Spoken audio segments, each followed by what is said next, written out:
Õige pea kasutab Facebooki 500 000 eestimaalast. Facebooki fännileht on täna enam kui 1000 Eesti ettevõttele.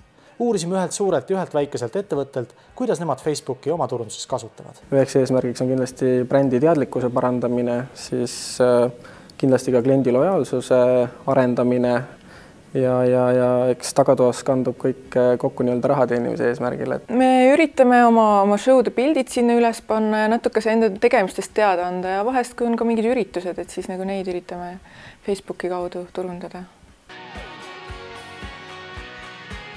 Moekunstnik Riina Põldroosi sõnul peaks ettevõtte sotsiaalses meedias endast mõtlema kui isiksusest. Facebook kuidagi on selline keskkond, mis on väga isiklik, et inimesed ju panevad väga enda isiklikke pilte ja isiklikke mõtteid sinna üles, et kuidagi need firmad, kes üritavad seal üldse midagi turundada, need peaksid nagu mõtlema samamoodi, nagu üks inimene mõtleb, et nagu ka muutuma kuidagi nagu mingisuguseks persooniks, kes paneb sinna mingisuguseid nutikaid lausejuppe ja mingeid mõnusaid pilte ja lahedaid ütlemisi üles. Võib-olla nagu niisugune konkreetne turundamine ja nagu otse midagi müüa proovimine ei olegi nagu väga Facebookis väga mõjus. Ka teemavälised postitused on nii-öelda oma ettevõtte lehel on tegelikult maitsekalt lahendatuna nii-öelda väga teretulnud, et on see siis mõni sõbralik huumor või nii-öelda sõbralik enese üle naermine, et need asjad töötavad ka nagu väga hästi, et sellist huumorit on täna nagu üsna nagu vähe, et kiputakse jääma selliste ametlike liistude juurde, et millest võiks tegelikult lähiajal nagu ettevõtted nagu vabaneda.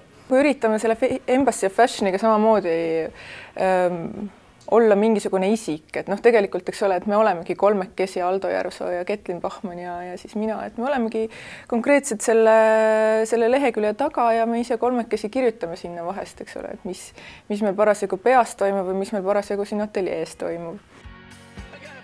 Mida arvata kõikvõimalikest loosimistest ja kampaaniatest, mis kutsuvad üles midagi jagama? Mida võiks täna teha on see, et need nii-öelda pildipõhised jaga ja võida kampaaniad võiksid võtta sellise minimaalsema kuju, kui nad täna on, et täna endiselt veel seda hästi palju tehakse.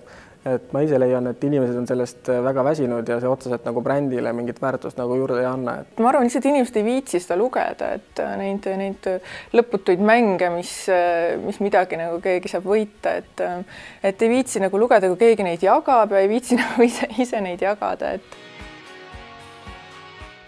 Üha enam pöörduvad kliendid ettevõtete poole sotsiaalmeedia vahendusel, sageli ka kriitiliste märkustega. Mida ette võtta? Kõik küsimused, mida siis Facebooki lehele postitatakse, et kõik küsimused saaksid ka vastatud ja lahendatud, et täna endiselt on veel kohata lehti, kus on näha nii-öelda vastamata teemasid, et see kindlasti ei avalda nagu sellele ettevõttele väga head mõju.